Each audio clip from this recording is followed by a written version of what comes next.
You're listening to Second Cut. This is the weekly film podcast where we talk about topics in film theory, criticism, and history. I'm Jacob, and I'm the one who's thinking about this case has become very uptight. I'm Sam, and I'm the one who, I don't know, is saved from death by the British weather. I'm Kieran. I'm the one who's either very sensitive to questions. Yeah, we're here. Sam, you said this was 100 episodes. Does that mean 100 YouTube episodes? Yeah, 100 YouTube. So yeah, we're way beyond that if we include our audio ones. So I don't know how many that is, but yeah, 100 episodes of this show in this incarnation. Yeah, too many and yet not enough. Yeah, agreed. I don't have any party poppers or balloons handy. No, I did dig around, but I don't think I've got anything like that. No, the nearest I've got is I've got my TFM hoodie on. So going back to our history. I found a large can of nondescript liquid. You don't know what it is, just in case there are rules about that. Kieran, did you want to, I almost said eulogize. That's not the right word. Do you want to say anything to reflect upon our time doing this show? Ashes to ash. No, wrong one. Hang on. We are gathered here today. It's in my head. I got 100 episodes since we started, but it's 100 episodes on YouTube, and obviously we got before that as well. So I just want to say, we're coming up on 5 years in a couple of months, something like that. We May or June 2021, Jacob, for Tenet. Oh, I thought it was 2022, so you know more than me. Yeah, because we were doing it before I moved, because I think I had a couple of weeks off when I was moving in on the film and stuff, and I think that's when Sam joined as well. Yeah. So you two did 2 or 3 episodes together, didn't you? And then you bowed out because for other commitments, and I hopped in. Yeah, I think we did more than that, but yeah, started under the film magazine. It was Jacob's fault who approached me and went, "Hey, do you want to do a podcast?" And I don't think we'd actually had proper conversations with each other before, Jacob. No. Here's what I knew was Kieran would talk a lot, and that would fill a lot of time.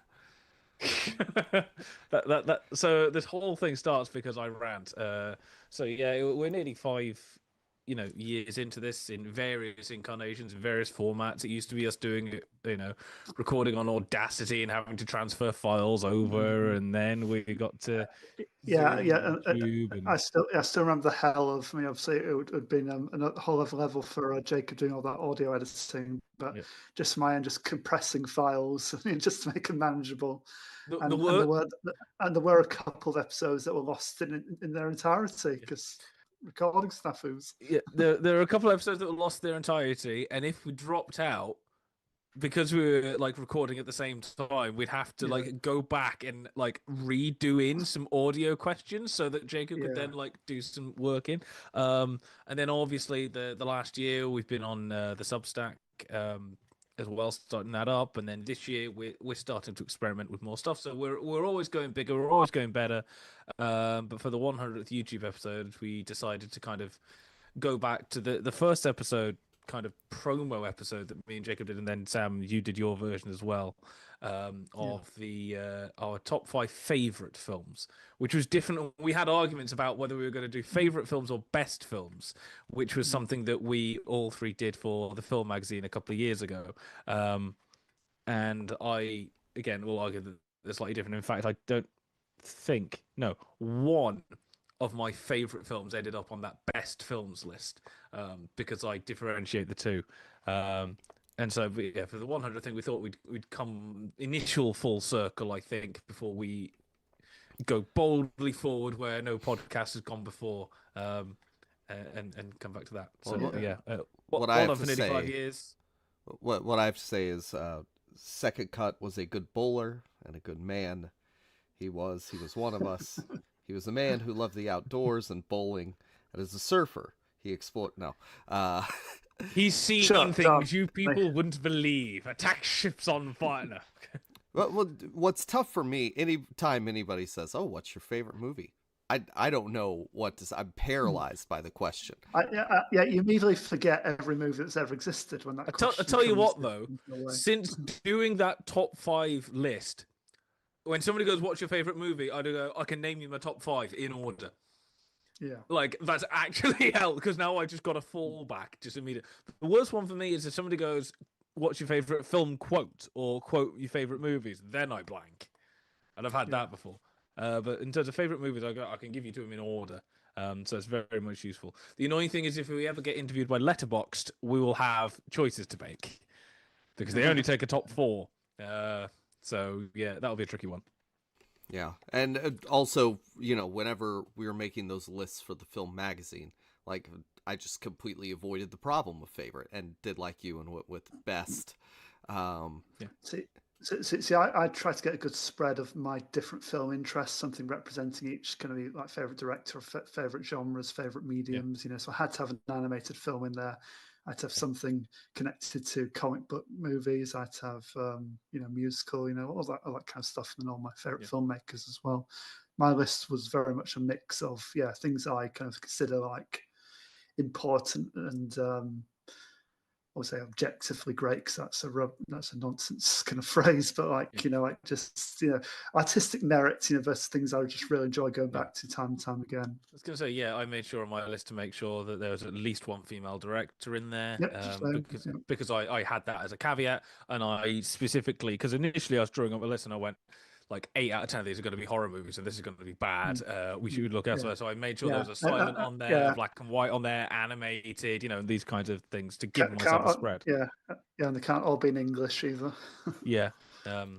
But guess what? We've all chosen English films for this because we're boring and white. Hey.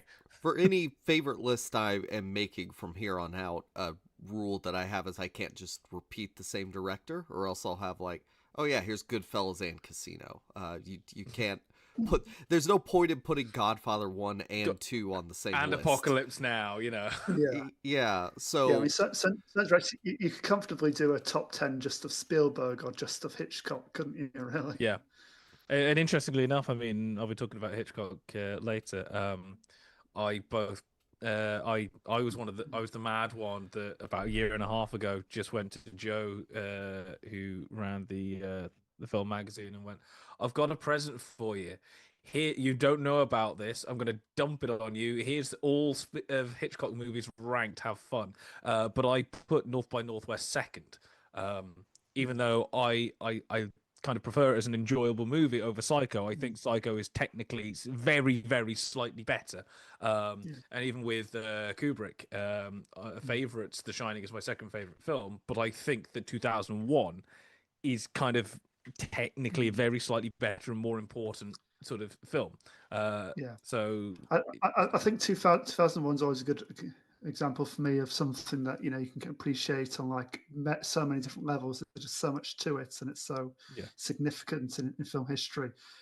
I can't say I like it particularly. It's like it always feels like homework going back to. I appreciate it. I think it's a great film, but don't feel that. I think your favourites, you do have a strong like emotional connection to them often, and you never tire of just return to them quite regularly, and you always know something different. Well, for me, that is exactly The Godfather 1 and 2. Like, is The Godfather 2 better? Yes. But 1 is my favorite, and it's always tough for me to say that out loud because my brain is going, but it's not as good. Yeah, I mean, in my top 5 list that we did right at the beginning, I put in Short Circuit, and that is not anywhere near the greatest movie of all time, but it's the family film.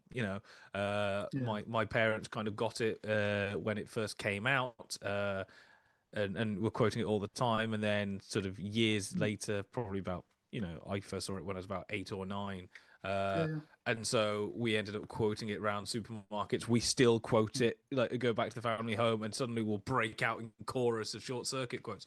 Is it anywhere near like the top 1,000 movies of all time? No, but it doesn't matter because it's you're appreciating things in a different way from that point, and that's what it's all about. It's a celebration of the films we love rather than the films we think. I mean, for me, Yeah, that one's like the childhood kind of affection, that's always going to be just lodged in my very soul. For me, that's Jurassic Park. It's always just because see it at a formative age, and kids love dinosaurs, and and the connection to those characters in that particular story. And everyone's got. I can't think of one. Or maybe I'll come up with one by the end of the episode. But everyone's got a film that they really love, which is objectively awful, but they love because they saw it when they were about 6. Like you watch it, and you go, "This is actually not a good film," but you're like, "I can't help but love it at the same time." Everyone's got one of those. So and again, for me, a lot of the kind of ropier kind of Disney films from like the 80s, kind of 70s through 80s, kind of fall into that category. I can see they're far from the best work they've ever done, but again, a lot of affection, and I watched them so many times growing up. I still really like them. Well, on that note, Kieran, do you have your top 5 list prepared to recite? Ed, Sam, yes, you I too? do. Yes, I do. I can go without thinking now. What my top 5 films now? Yes. Right. Okay. Hang on. I have just now scribbled mine down real fast, so I could give you some time.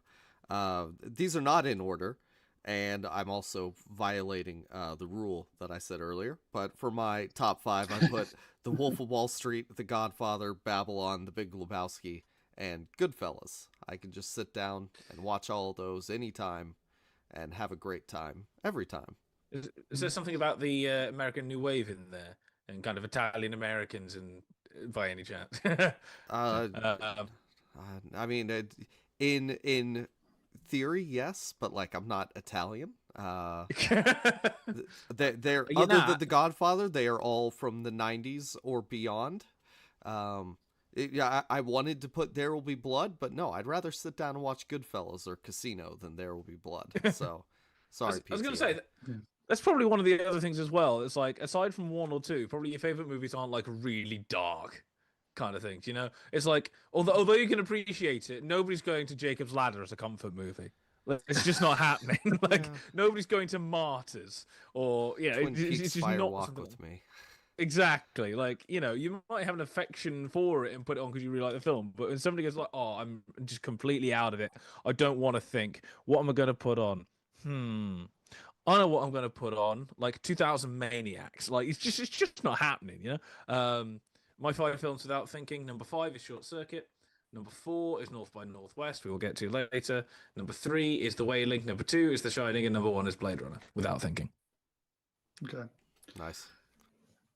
Yeah, so I've sort of juggled things around a bit, just looking at the list I've got saved on Letterboxd, because previously A Matter of Life and Death was in my top 10, but not in my top 5. But now I've rewatched it again, it's going into my top 5. So, so I've got, again, not necessarily in order. What was the old list? And then you can tell us what you had to remove in order to get. Just tell us the new list. No, I'll come back to it. Yes, so Memories of Murder, Jurassic Park, Empire Strikes Back, A Matter of Life and Death, and Hellboy 2.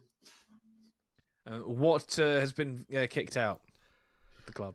So I pushed Drive out of my top 5 actually, which previously was there for a while, but I've not seen it in a while. I'm not sure when I go back to now whether I'm sure I'll still love it, but I'm not sure if it'll be like top 5 material anymore, since I've seen quite a few things since. Nice. I mean, it's interesting that we the 3 films that we picked one from everyone's list, obviously, and it's interesting that we picked them because they somehow connect. Because Big Lebowski, there is a scene in which the dude gets information from having kind of scribbling over the imprint on a notepad, and a similar thing happens in North by Northwest. Yeah. And there's also obviously a scene where he's kind of going on some kind of, I don't know, stairway expressway in Mystical kind of a black dream journey, in kind of like a black background environment. And strangely enough, this also happens in A Matter of Life and Death. I'm just watching it going, we have links here somehow. I wonder if the Coens were inspired by old movies, perhaps. Strange. Well, it's probably the Big Lebowski does, but I'm trying to think. Does A Matter of Life and Death have some really on the nose sexual imagery that a sexual metaphor, like a train going into a tunnel? That wasn't in the original script, but we'll come to that. Yeah. I don't know. I'm sure you're the one. You're the one that's their favorite movie. You should know. Does it have any strange sexual imagery in there? Yeah, not I've picked up, but they were very repressed and British, so it's probably too subtle. Well, let's go ahead and get into the film. Maybe we can come up with something as we go. A Matter of Life and Death, Sam. Yeah, so I've mentioned them on this show a few times before, and I've written a fair bit about them over the years for Film Magazine, especially. But yeah, Powell and Pressburger, they're one of my favourite directing duos. So one Brit, one Hungarian. Made a lot of their hits around about the time of World War II, kind of during the war and just after the war was like their heyday up until like the early 50s. Really was when they did all their hits.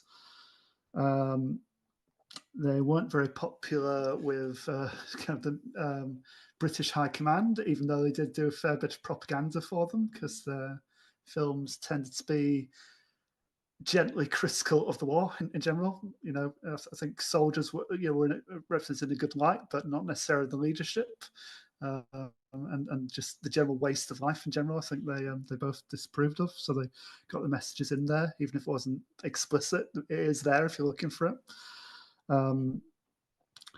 They had a 19-year partnership where they made 33-year 19-film partnership. So it's together for 3 decades, and that partnership kind of lasted, as I said, until the 50s, and then they went off and did their own thing. Pressburger was primarily the screenwriter, went on to write for other filmmakers, and Powell carried on quite a successful career up until Peeping Tom, which unfairly destroyed his career. I mean, we've covered that. What was it? Did we cover that as a trio, or was it just me and Jacob who talked about that? I think it's just you two, because I can't remember. I can't remember covering it, so it may have been just been you two. It's a really good movie, so go watch it. It's a really good movie. It's well ahead of its time. Anyway, So Matter of Life and Death, 1946. It's about an RAF pilot who gets shot down, during a bombing run, and should die, but miraculously doesn't. And basically, it turns out the angels kind of overseeing humanity make a mistake. Basically, they miss him. They fail to catch his soul, as he dies, due to a particularly bad storm of the UK. The British fog, foils these divine. This is the second time it's come to the aid of the British. The first being the Spanish Armada. Yes, exactly. We've had 2. Yeah, and basically because of this admin error in purgatory, essentially, the angels are trying to kind of balance their books while Peter Carter or Dave Niven is trying to prove his worth, prove that he shouldn't have died, that it was their mistake, and therefore he should be able to live his life through. And as evidence for that, he uses his relationship with an American girl called June. And they've only just met. The opening scene is him going down the plane, and she's on the radio trying to guide him in, and he knows he's done for, and they just have a very pleasant kind of love at first. Well, it's not even sight, is it? It's love at first hearing each other's voice kind of conversation. And basically that relationship, that miraculous kind of instant falling in love is kind of used as their main evidence, that in this heavenly courtroom that he should be allowed to live his life, while the prosecution, this American who was very prejudiced, because he was the first to be shot by the British in the War of Independence. He's arguing that no, he died. He should have died. He should be staying dead. And he gets this village doctor, a friend of June's, to argue the case for his humanity, for his carrying on living. So it's sort of very much it's obviously it's a fantasy film that's very rooted in real kind of human emotions in a real time and place, and I think it's probably closer to like a magical realist kind of take of this kind of material than something that's outright fantastical. Because they keep coming back to how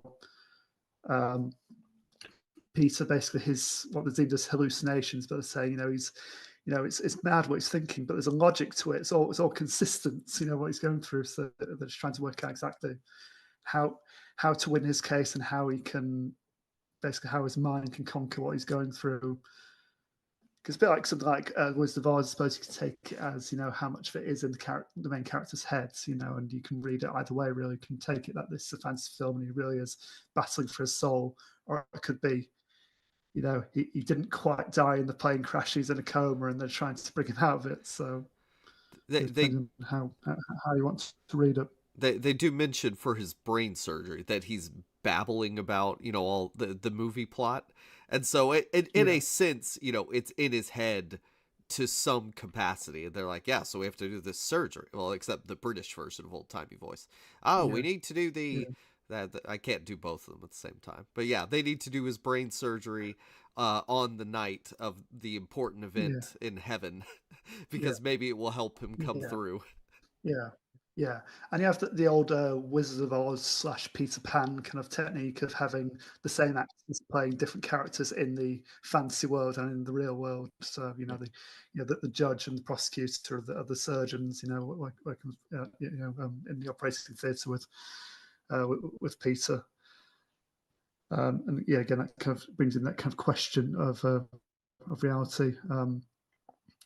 And unusually, this is probably one of my favourite visions of heaven or purgatory in cinema history. Just this kind of pristine, kind of monochrome, kind of bureaucracy. Basically, looks like a spaceship or something. It's a really cool design for heaven. Just them looking down, through these kind of big holes in the floor, and there's these endless kind of files. Basically, one file for every kind of person on Earth who has ever lived.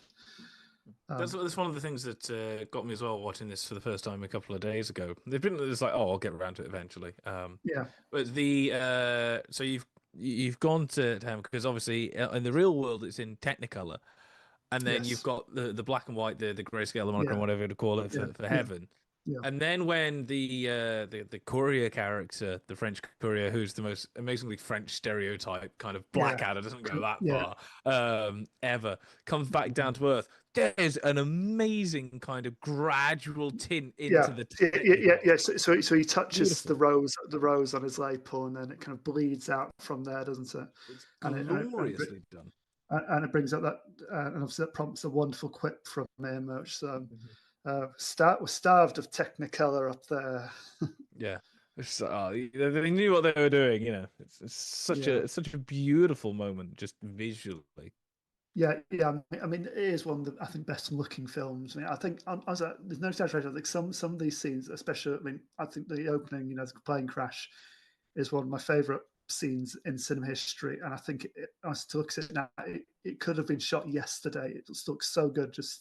It's very clever, kind of how they're using the resources got available. It's very tight on David Niven's face, and you just see the fuselage around him like flames licking at kind of the side of him. But it's just the sound design and the way it's kind of lit, and where the camera's placed, it's so effective and kind of so kind of visceral and emotional. And obviously, it's just a two-sided just conversation between him and Juno, her trying to work out, if there's a way out, and he's already resigned to his fate, and he just wants, I'm just going to have a pleasant conversation in my last, few minutes, and also, I'm kind of British and stiff upper lip, so I'm not going to cry about my imminent death. I'm just I've accepted it already, and just there's a cute girl on the other line. Yes, let's have a pleasant chat, in the last few moments. And also, if you're the type of person who doesn't like old movies, this isn't looks good for an old movie. It's just looks good.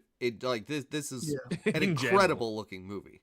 Whenever I think of Powell and Pressburger, I think of the red shoes, just because that's so surreal, and this brings in all of the weirdness and the great color. Yeah, the Red When it comes Shoes to is old movies, like this is one of the top ones I'd recommend. And it's not stuffy British either, which was nice. no, It's because half the of Red it's from Shoes. Boston. Yeah. The Red Shoes is the other one in the filmography I think that's really notable for the use of color. I think because it's just such a kind of a vivid kind of the technicals which just sears onto your eyeballs. It's just so kind of saturates and kind of pops off the screen. And Jack Cardiff, was a regular cinematographer, and he was very key to kind of creating the world that they wanted to, exactly as they wanted it on screen. But yeah, this is, and it's, as you say, it's not stuffy. It's full of humor. Kind of quite wry kind of humor as well. It's kind of it's satirical. It's kind of making fun of certain attitudes of like different kind of culture clashes and kind of civilians versus kind of people in the armed forces, and everyone's just been through hell on earth basically in the war, but you still have a sense of humor about it. And just it is one of these that does really just connect with me. Just still kind of makes me emotional. I think it's one of the great kind of love stories on film, and yeah, just a real good kind of fantasy film and thing that just deconstructs kind of our attitudes, to grief and to love and everything, all the big stuff, but not in like a really kind of pretentious kind of way, just in a very kind of instantly connective, kind of grounded kind of way. I mean, I described it as what did I describe it as? Reverse Wonderful Life. Yeah, right, pretty much, yeah. And obviously released in the same year, and there was a lot of films kind of like this around at this time. Dealing with like angels or like people who go through like a fantastical experience, after like trauma, and kind of reconsider their place and things. I love how opening on like a star field and just panning across the galaxy with this kind of very jolly kind of narration going, "This is the universe, big, isn't it?" What space is big. For all of like the stuff in this film, there's a lot of like weird and moving through all these different spaces and stuff. What still sticks with me is in the beginning when he's on the radio, he's like, "You see, June, I'm gonna die, and there's no two ways about it. I'm going down with this plane. It's happening." And just how matter of fact the character is about his impending doom is great and refreshing. He's not doing anything other than having just nice, calm conversation about it with some American girl. Well, I mean, you do have to obviously remember that this comes out the year after the war ends. So everything about this film has to be taken in that context, and it's being produced within months of the war ending. So again, everything has to be taken in that context. The script will get the general idea. At least it's being refined during that time. Everyone is still on ration cards. They're still repairing bombed out buildings that won't be repaired for decades. Everything has to be seen through that lens. I mean, although there's American influences and American actors and things like that, this is realistically a British picture, and so it has to be seen from the lens of straight up wartime, if not post-war Britain. Yeah.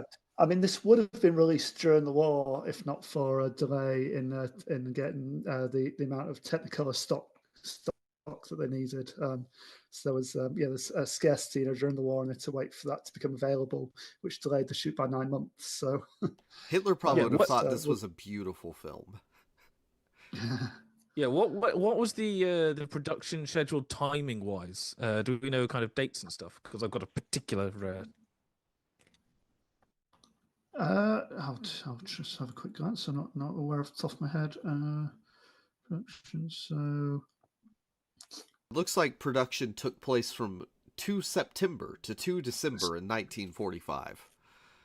So so that was like the location stuff in the village, wasn't there? Yeah. So if it was delayed by 9 months, and obviously they've been shooting in early 1944 originally. It was probably the plan.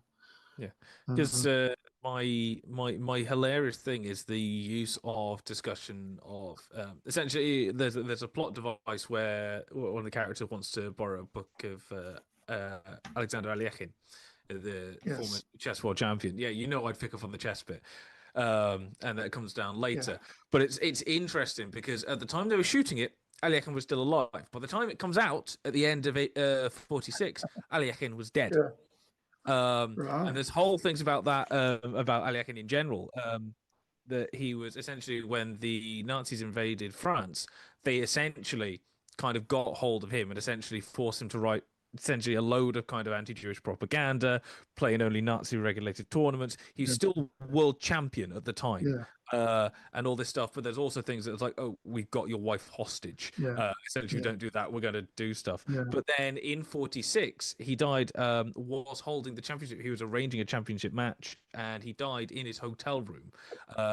And it was, what was it, a 6-inch piece of meat lodged in his throat, aka it's, did he die accident, or did essentially the Portuguese police go and kill him? That is the other rumor. No, no, there was apparently the doctor extracted like a chunk of like meat. He apparently was meant to have choked and died like that. But it's just like, so it's just weird that they would have, when they were making it, it wouldn't have been as kind of, it'd still been relevant. They were like, do we do something that's obviously had to sympathize with the Nazis for a lot of the time? But then by the time it was released, he's now dead, and the whole chess world is scrambling to get a new world champion. So I picked up on that because that literally puts you in the production and the release schedule. It's very interesting. That specific date.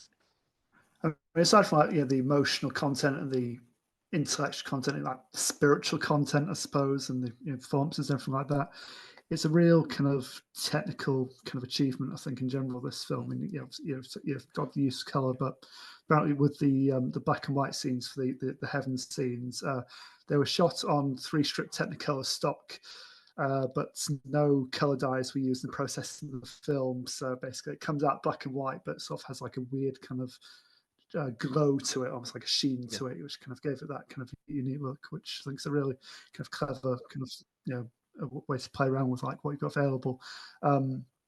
For the celestial court scene, so they use that literally were like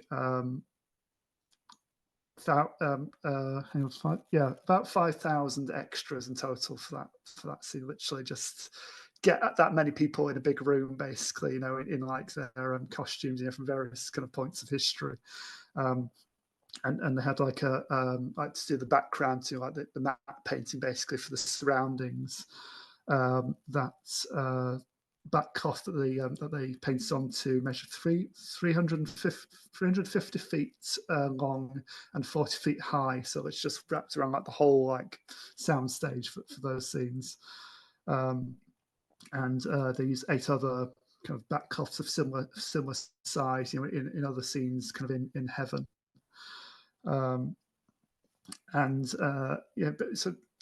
It's just they had this kind of vision and kind of this ambition, to really present something that you can scarcely imagine. It's just like everyone's got their idea of heaven if they believe in heaven, but just present something that's just so big, just wow any audience, and you're like, I believe that there's another world here.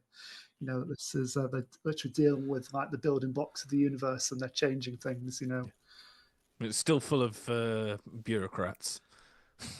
Yes, it's very much. I mean, it's come around quite a bit, hasn't it? Heaven as like a bureaucracy in fiction. It's quite common. There is a thing. I can't remember too much about it, but it's on YouTube because he read it out. There's a short story by Stephen King called Afterlife, where somebody goes there and it's just like he has to go and sit down with an administrator, and it's like, I don't know too much. All the information comes down through the tube, and he just gets his information rolled up and stuff like that. There's a video of him reading it out for the first time ever, premiering it on YouTube. It's really good fun. Well, 2 of my favorite little bits of kind of extra trivia like to go about the filming. So you get Lois Maxwell in her uncredited debut in this film. Miss Moneypenny, she's in the scene where where they're playing chess, and there's one posing as like a Greek god or whatever, in the background of practicing Shakespeare and stuff. She's in that scene somewhere. I didn't spot her myself, but she is there apparently. She was 19 at the time. apparently the stairway to heaven itself, the giant escalator basically, that they used several times for the film. They built that for real. That was like a kind of very sizable kind of feat of engineering. Apparently, it was so noisy while moving that they couldn't use any like on set sound for that. They had to do ADR on all of those. They did it in post. Yeah. Which again at that point wasn't that common. It's like you still obviously when you invented like synchronized sound, you used it really. Didn't tend to go back and redo sound very often. Was a good reason for it. But in this case, we can't hear a thing you're saying, David. We can't hear you over the gears running this escalator. I was going to say, well, this is only sound hasn't been around for 20 years yet, and this is only 15 years after Hitchcock went and got a half a chamber orchestra in a bathroom in order to have a radio going at the same time as internal monologues. One very quick thing, because I know Jacob wants to jump in, but I've got a question for you, Sam, because you'll probably actually know this. It's 1946. They're walking through bars a la Nightmare on Elm Street. How'd they do it? Because I don't know. Trickery, visual trickery. Yes, because it looks exactly the same as Freddy going through the bars in Elm Street. And again, that scene where David Niven steps out of his body, during the operating, just steps to one side, just pokes his head up, and then steps out. Yeah, trickery with glass panes, apparently. Like different. It's almost like an animation techniques, like different layers, basically. Is it going to be something like a Pepper's Ghost sort of thing? Maybe. Yeah. It's something to do with glass panes and different planes of the action. They're kind of removing glass, or the people are stood between the panes and stuff, and it's the stuff paints around to complete the illusion. Yeah, it's really clever, kind of old-fashioned kind of. All goes back to Méliès. Just telling you, all goes back to Méliès. Yeah. People used to have to be smart before CGI. Sam, now it's AI. Yeah.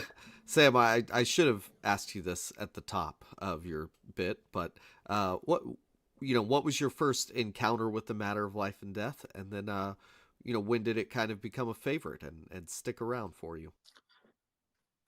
Yes, so my dad showed it to me when I was about 15, I think. I think I think we were on holiday, and we went to like a secondhand like DVD sale, I think, like a church hall or something, and they had all these second DVDs, and we just grabbed a load of them. And my dad said, oh, you might like this. Yeah, let's give this a go. And we got it and watched it together, and straight away I was really interested in it. And then I watched a few more of Powell and Pressburger's films. My dad's favourite is the one their other kind of prominent wartime film they did earlier in the war, which was The Life and Death of Colonel Blimp. Again, starring Roger Livesey, the doctor in this.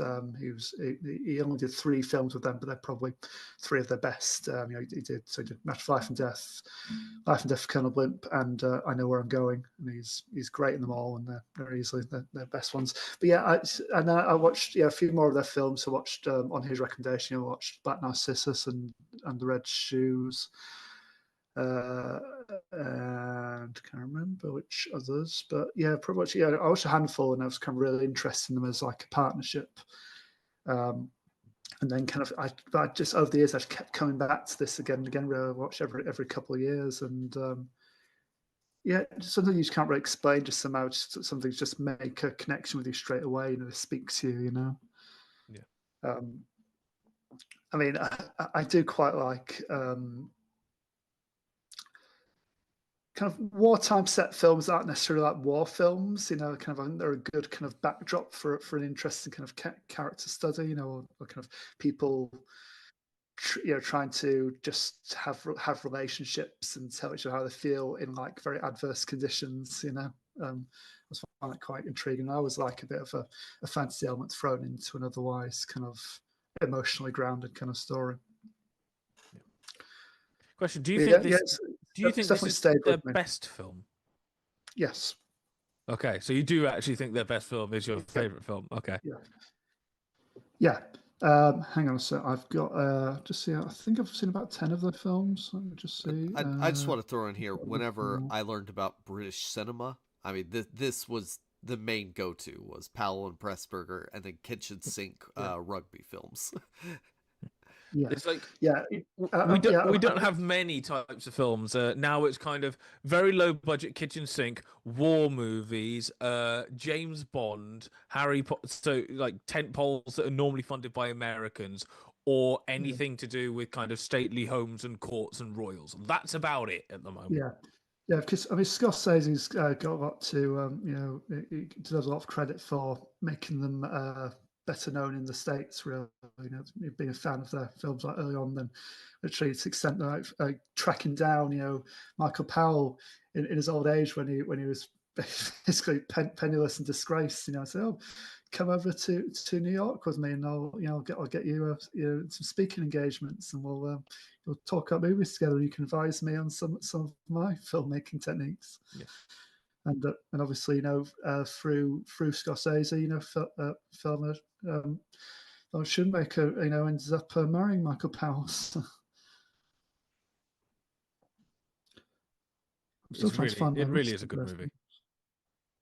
Yeah, that's my 2 cents on this entire thing. I watched it the first time and went, yeah. I wouldn't put it in one that I'm gonna always rewatch, but I'm never gonna complain if I rewatch it in the future because it is a very good film and it looks good and it has obviously, I mean, you're dealing with death in some way, so it's going to have a kind of slightly grief-stricken and slightly darker tinge to it, but the same way it is incredibly hopeful. And it is very good, and it looks gorgeous, and it's got its great funny moments in it. Technical marvel, wonderful film. Yeah. So it looks like I've seen 12 of their films looking at my Letterboxd log. Yeah, and it's number one, close followed by Colonel Blimp and The Red Shoes. That's on my top 3 pound Pressburgers easily. Fair enough. Jacob, your thoughts on it? Oh yeah, no, I like this movie a lot. This is one I will definitely rewatch for sure. Yeah. And with that, and just one last thing before I leave. Again, there's a link to one of the biggest recent films, linking it to Marty Supreme. So Roger Livesey and Kim Hunter were trained by a table tennis world champion for their little match in the middle of this. Oh, okay. Again, that's another scene where I never quite work out. You can kind of see like when they're just staying very still, when time freezes. But there's other points where it looks like it's like a still image, and it's quite a clever combination of those techniques. The very old-fashioned just play statues freeze, or just if another character isn't in the frame, then you can just obviously have a still image. I love the point where they just they both kind of freeze like mid swing, as they're playing together. But yeah, just that short little scene. Oh yeah, we've got to make it look good. Got to make it look like this is what we do to pass our time. So yeah, love it. Yes. All right, Kieran, you have a movie. Yeah. We have done Hitchcock on Second Cup before, haven't we? We did Under Capricorn. We did like obscure, kind of lesser known Hitchcock, didn't we? But here's the hilarious thing in that case. Do you know who did the cinematography for Under Capricorn? Was it Jack Cardiff? It was Jack Cardiff. After doing a triple run of Matter of Life and Death, Black Narcissus, and Red Shoes. Wow. And the next one he does is Alfred Hitchcock. Yeah, so again, I'm the moron that went and watched all the Hitchcock movies and ranked them all for the film magazine. And hilariously enough, because I rechecked the list, which is now kind of vanished, I put, strange enough, in terms of best films, I put Psycho at number 1 and put North by Northwest at number 2. I was going to put it like under Vertigo, because Vertigo is normally seen as up there, and I'm just like, it's my list, I can do what the hell I want. So I put it at number 2. Again, Vertigo is another film I can appreciate, but I don't enjoy. It's like I don't go back to it very often. I can't fault Vertigo, which is why it's so high up. But if I'm going to watch a Hitchcock movie, it's never going to be Vertigo. Yeah. If that makes a ridiculous amount of sense, I mean, there are ones that I will watch a hell of a lot less than Vertigo, and I'm never going to complain about watching it, but it's not one that I'm immediately going to go, okay, I'm going to go to Vertigo. It'll be Psycho, it'll be Northwest, it'll be Blackmail, it'll be stuff like that. Kieran, I'll ask you at the top, when did you first see North by Northwest, and tell us about your favorite ism towards it. I first saw it. I'd seen Psycho. I'd seen one. I think I'd seen The Birds. I might have seen one other, something like Rope, maybe. And when I was probably, I was getting into movies, so maybe I was 15 or so, 14, 15, something like that. I saw it was either in HMV in the shops, or it was online on Amazon going through, and there was a box set of 4 Hitchcock films, and it was because I've got the box set downstairs. I took it out to rewatch North by Northwest. In it was Dial M for Murder, which is why I still like Dial M for Murder. I did a anniversary review of it for Film Magazine a number of years ago. North by Northwest, Strangers on a Train, and The Wrong Man. Which is interesting because it's sort of North by Northwest is obviously up there, but the others are kind of like middling in terms of kind of popularity. It's not like the immediate 4 that you'd put together, you know. If you're going to make a collection of Hitchcock movies, realistically, if you want to get 4 people in, you'd do something like Psycho, North by Northwest, Rear Window, Vertigo. Those are I normally think of almost like the canonical 4. And then there's some others that sort of are next rung down. I think I did a top 10 Hitchcocks before, years before you did your mammoth list for Film Magazine. I think Strange on Train did round out my top 10. I think it was like 10 of 10. I think.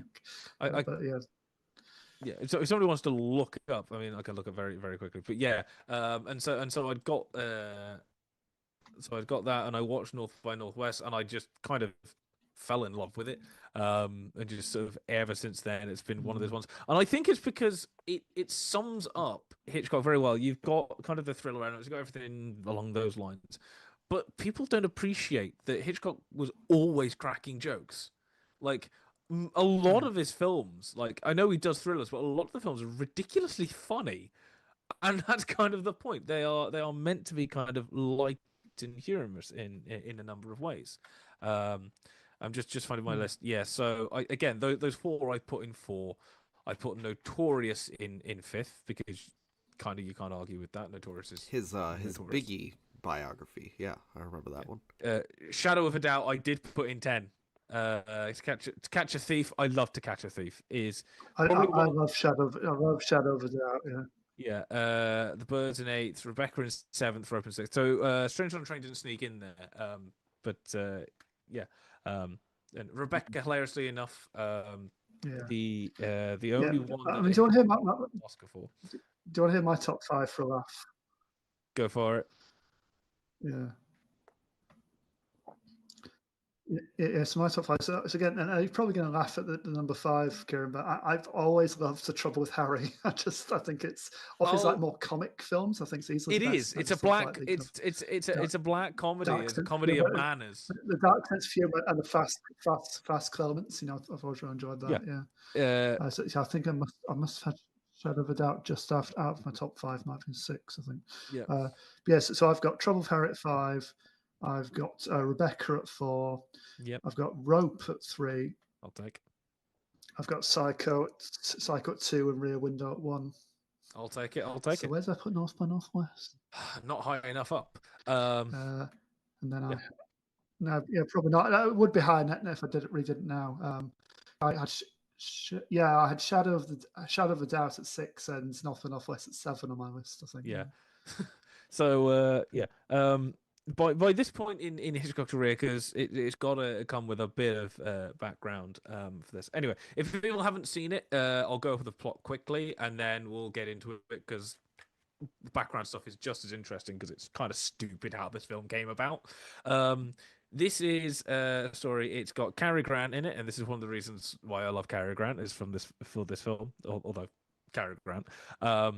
And he is an advertising man, Roger Thornhill, who gets mistaken for George Kaplan, who these bad guys led by James Mason believe is a spy trying to kind of infiltrate their organization, and they try and kill him off. And then when he's trying to meet the guy who he thinks is James Mason and try and get back at him, he is framed for murder and has to go on the run all the way across the US on trains and getting attacked by various people and crop dusters and meeting femme fatales and blondes and all these kinds of things. And it ends up with a big old chase across the face of Mount Rushmore because the bad guys are trying to get rid of some microfilm. And spoiler, it turns out that George Kaplan doesn't exist. He was a fake spy kind of invented by sort of the secret organizations in order to try and essentially throw the bad guys, off the track of their real agent who is in their midst. And so they're like, how can these guys be after George Kaplan? How can they think Roger Thornhill's George Kaplan? Kaplan doesn't exist, you know. And so it's interesting because you therefore and in preparation for this, I didn't actually rewatch the film. I rewatched it with the audio commentary from Ernest Lerman, who's the writer, which is why I've got quite a bit on that because it's really interesting. And he goes, in film senses, a MacGuffin is a plot device which is ultimately unimportant. You know, it's something that just keeps it going, but by the halfway through, you can get rid of that. The story is already on and going and things like that. It's Psycho sort of. The 40 grand is the briefcase in Pulp Fiction is probably the most famous one. Here he goes, you'd think by the end of it it's the microfilm which the bad guys are after and the good guys are trying to stop the bad guys using.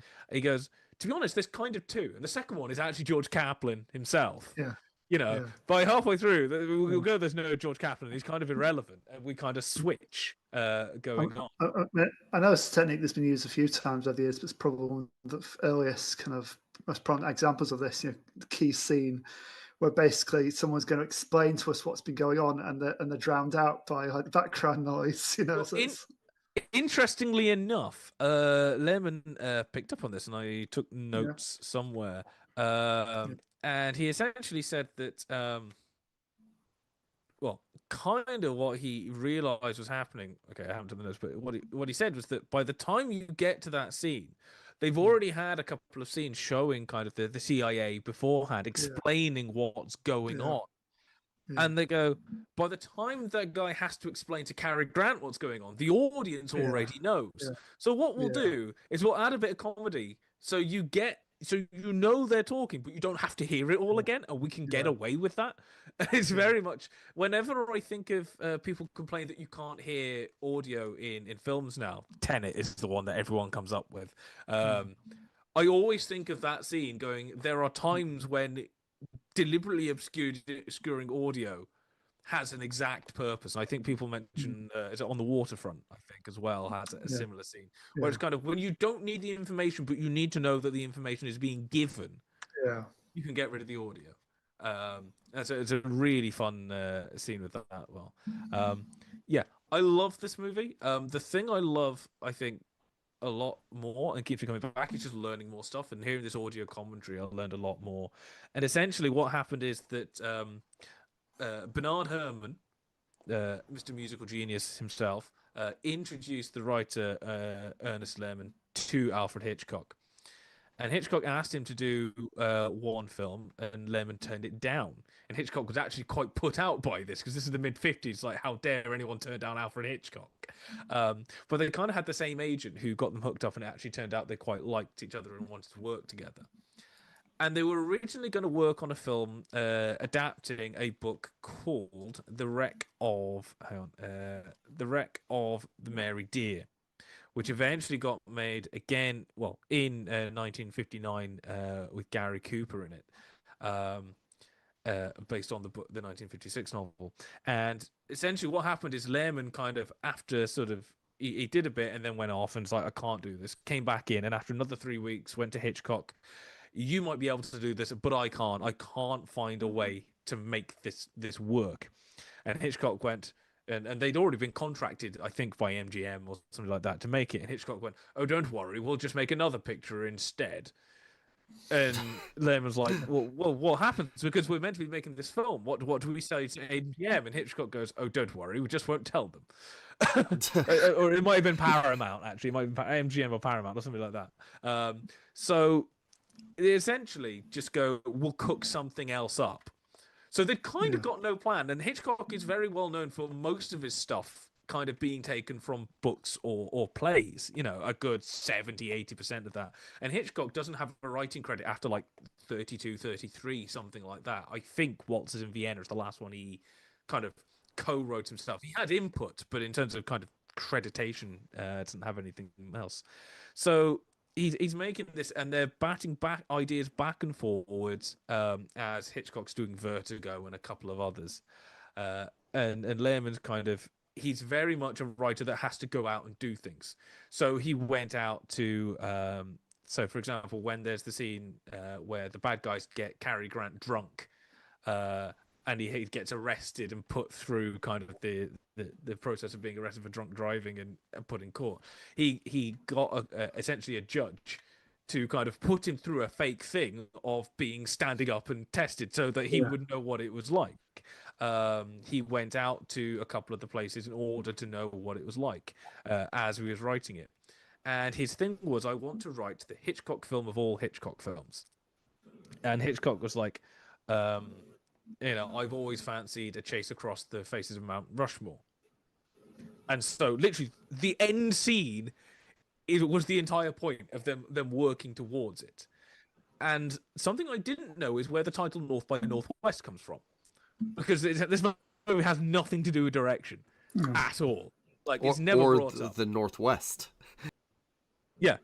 And what it comes from is there's, as they were trying to bat out various ideas, because they're like every day, Lemon would go and like have hour-long conversations with Hitchcock, just talking back and forth to get ideas about, you know, favorite mystery novels and that kind of thing.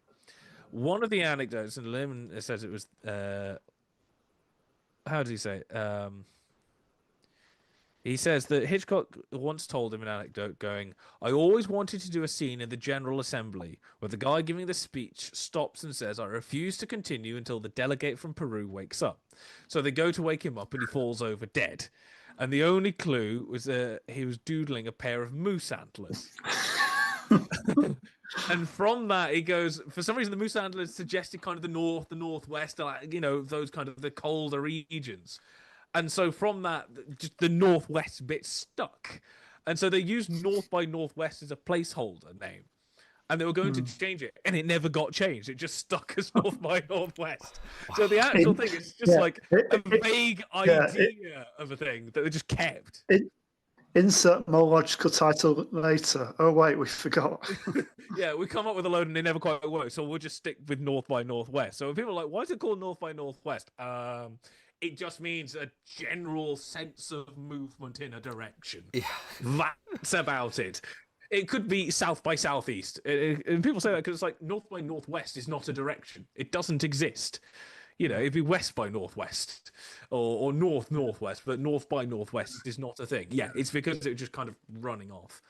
And then they were just coming up with like random stuff on the spot. Like they were just trying to work it out. He couldn't work out how to do how to get them to Mount Rushmore. They were there and just kept coming up against a brick wall. And you know the scene in Dead Poet Society where Robin Williams kind of gets the kid at the front and just keep going, and just gets into blurt, and eventually something comes out. Yeah. Apparently they were doing something similar. And he just kind of, Lehman essentially just goes, and then she takes out the gun and shoots him. And she's like, what the hell did I say that? And Hitchcock's like, that's the answer. It's like, what even is this? It's like, yeah, because the Polish, like, and the underground, they'd shoot one of their own to convince people that it wasn't going on. And so that's where that comes from. It was literally a spur of the moment thing of, oh my God, this. Other stuff they were just coming up with as they went. I think part of the auction scene, there's a bit where kind of the director of the FBI shadowy organization is there and kind of sees what's happening in order to phone to the police to get him picked up. This is something that Lehman added as they were shooting it and went, Hitch, we've got to add this in because it's got to be done. This wasn't in the script originally, so they had to add it in as they were going. Yeah. All of it is just a series of set pieces kind of made up as they were going to get a general feeling of going in a random direction. And it's still ridiculous fun. Yeah, and it seems kind of quite out of character for Hitchcock, really. Famously, a man who knew exactly the shots he needed and would only shoot those shots, so they couldn't be cut, without his say so later on. Yeah, it's just so funny because I mean, yeah, Hitchcock would say that essentially all the filming was done by the time I get on set because it's all done on paper. I just then have to go through the mechanical issues of actually shooting the thing. There's loads of random things that they didn't get in. One of the other, I'd heard this anecdote before, and now I want to actually make it into a thing. That apparently Hitchcock, because he's tossing out a load of stuff that half of it they didn't end up using at all. There's one anecdote that I now want to see where Hitchcock goes, I wanted to do the longest kind of tracking dolly shot in history, where you're at the Ford Motor Assembly line, and the first kind of bit goes into the car. And then the next bit, and you watch this whole car slowly being assembled bit by bit, all the way down, like minutes and minutes, this massive tracking shot. And then at the end, you look inside the car and there's a dead body in it. And he's like, we didn't end up using it, obviously. And as far as I know, that hasn't been made. But now I want to know that. That's an Agatha Christie story. That would have been amazing. That would have been amazing. And then it's like, you get that, and then you go, right, what's the film off that? That's what I want to see now, more than anything after this. Anyway, this comes out, and essentially what people have now said is that, actually, one thing that I love, that when we say the microfilm, and we say the MacGuffin is not important, people apparently have asked Lehman and probably Hitchcock, what is on the microfilm? And he's like, I don't know. I haven't got a clue. It's not important. It's microfilm. The bad guys need it. The good guys want to stop them having it. Yeah. Who cares what's on it? It's what's inside of the Pulp Fiction briefcase. Exactly. It's something important enough that everyone wants it. And there's a clue earlier on. There's a photograph of James Mason at the UN Assembly, in a photograph, which enables Cary Grant to go to the UN Assembly and meet the guy who then gets killed and gets framed for murder. Yeah. And Lennon was like, I never figured out exactly what James Mason's doing at the General Assembly. It just seemed good to have him there in order to get Cary Grant there, and the audience seemed to accept it, so it was fine. We just kind of went on. Yeah. It's never really quite established exactly what his role in society is. He's important. He's got influence, isn't he? But basically, he can do whatever they want him to do. Based on the needs of the screenplay, can't they? Yeah, he's a plot character that just kind of has heavies that do what they need him to. He does what he needs to do, and he's there, and he's a bad guy, and he's got bad guy stuff, and he's got a secret bunker, and they need to stop him. That's it. I mean, top tier kind of sinister James Mason performance. I mean, he's had a few over the years, but this is definitely up there. I was amazed that he never got to play a Bond villain because he would have been great. Yeah, James Mason is easily my favorite part of this movie. He's so good. So good. There's a bit I hadn't noticed before, which Lemon points out, which is when you first meet James Mason, he comes into the room, he closes the blinds, and then he lights one of the lamps and turns and starts to talk to Cary Grant, so that he's now sort of in silhouette with the backlighting as well. So one of the first things you see is just like absolutely nothing, and obviously it's a Brit as the bad guy. Because it wouldn't work any other way. You've got to have a sinister Brit giving all the talks. It's so good. James Mason's so good in this movie. Cary Grant's suit has been, or was ranked years ago, as the #1 suit on film.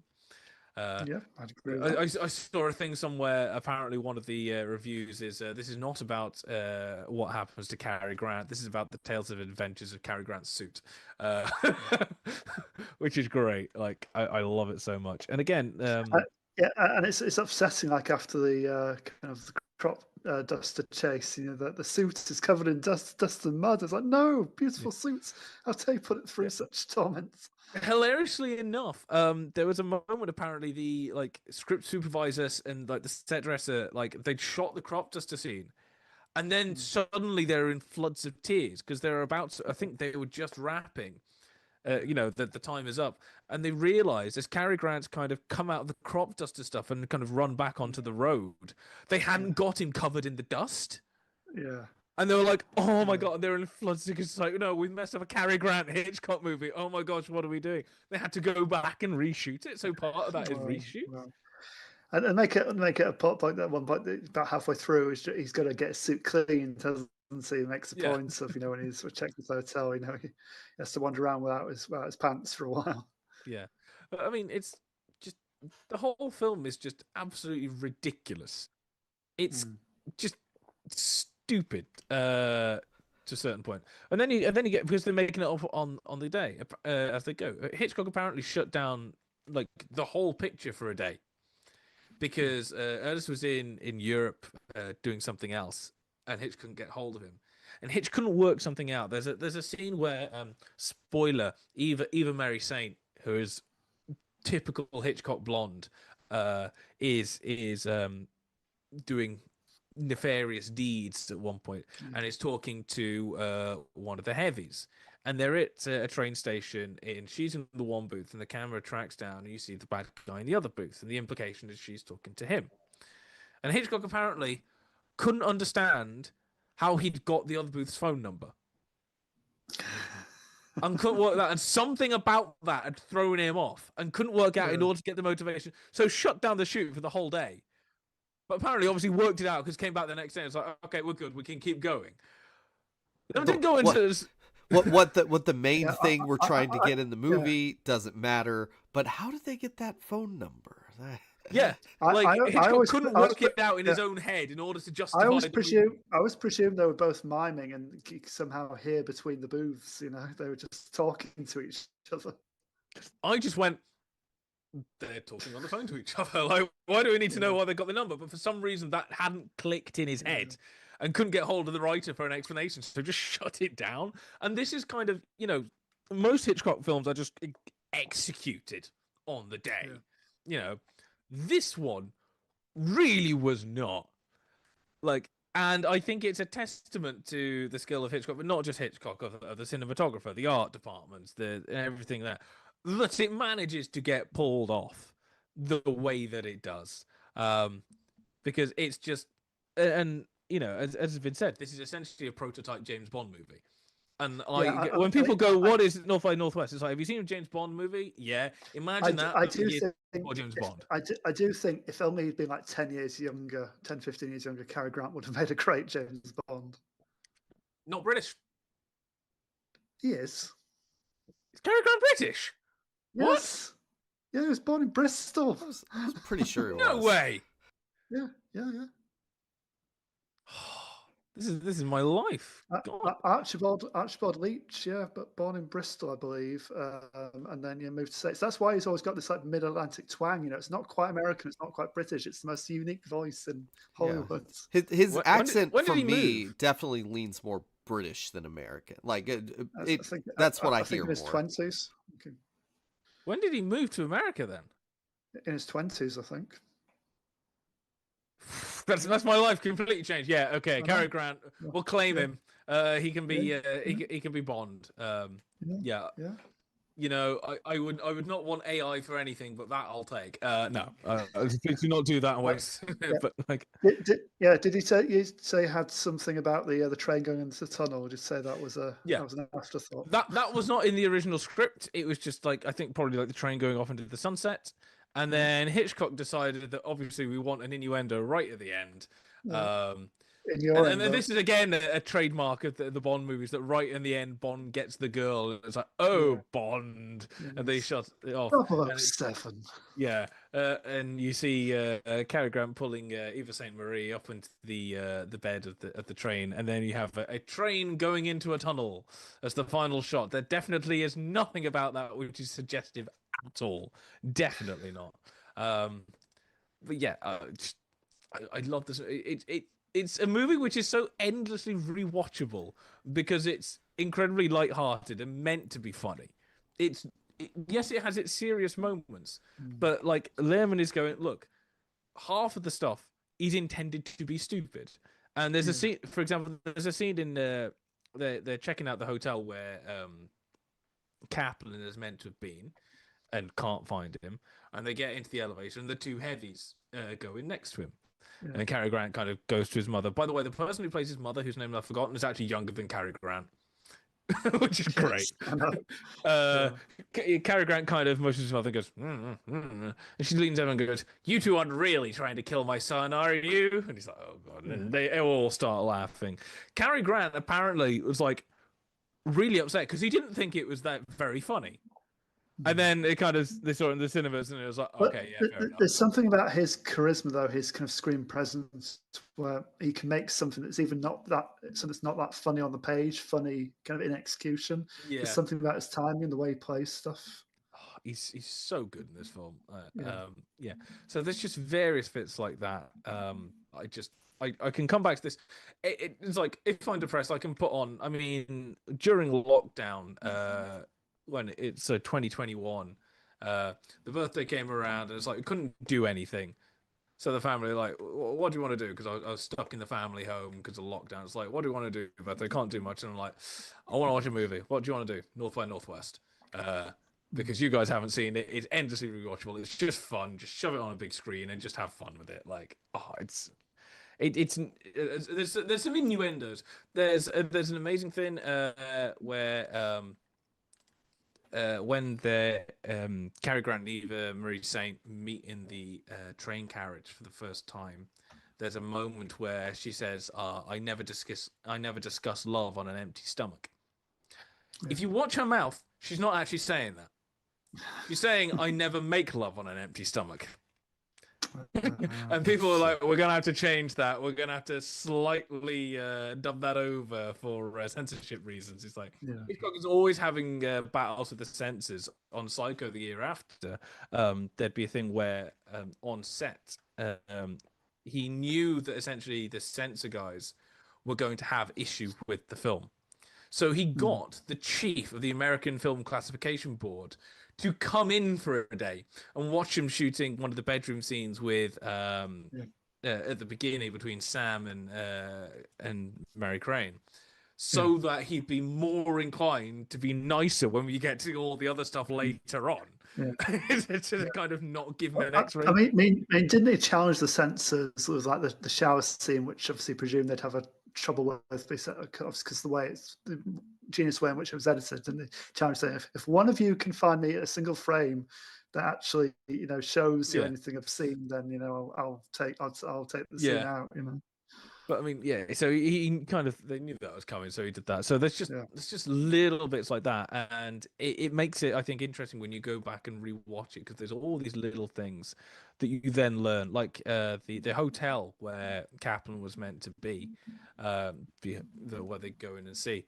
During the shoot, Cary Grant was actually staying at that hotel, and there's a bit where he walks across, and Hitchcock just kind of pans and goes, "Okay, cut."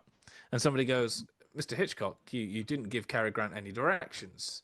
And he went, "Cary Grant's been staying in this hotel for 4 months now. He knows how to walk across this lobby. I don't need to direct him at all. Just walk. There we go. Done."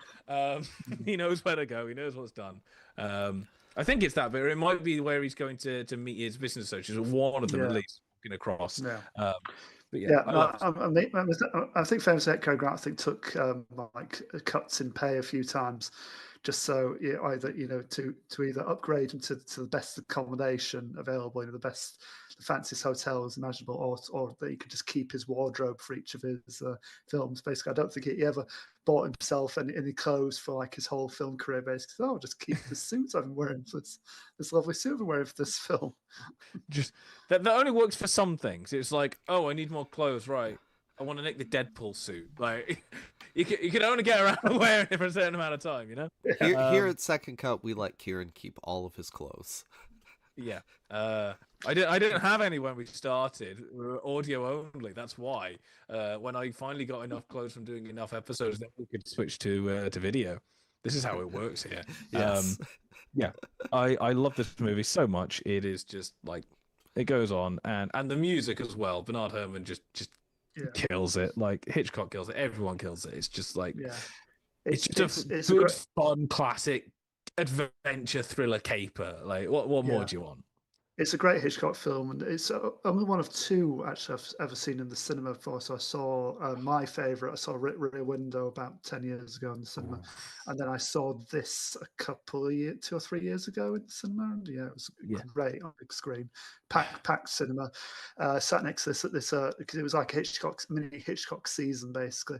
Sat next this old guy must have been like in his late 70s, and I went to myself, just sat this random guy got chatting to me about Hitchcock, which is really nice. It's just so good. This is a favorites episode, but I do have to say I didn't fully connect with this film. I probably need to watch it again.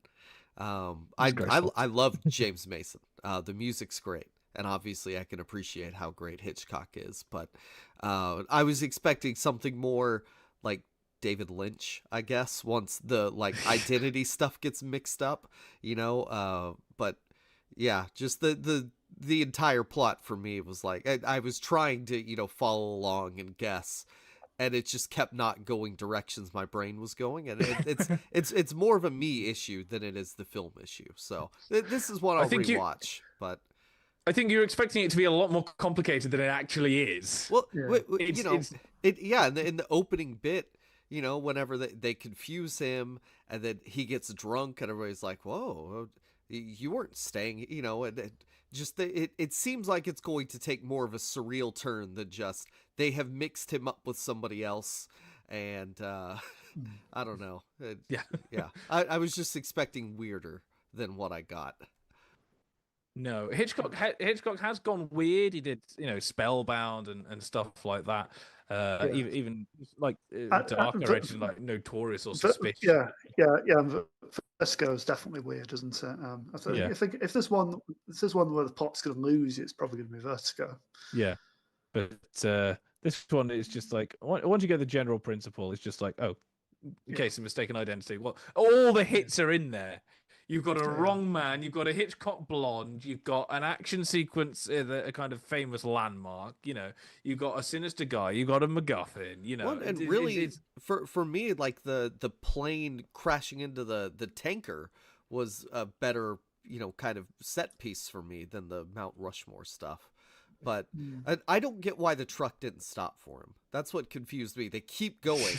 He has to get down below it, and then it blows up, but only half of it blows up, and I don't know. Technical issues. It's fine. It's a lot of fun. Yeah, I appreciate it. I need to watch it again.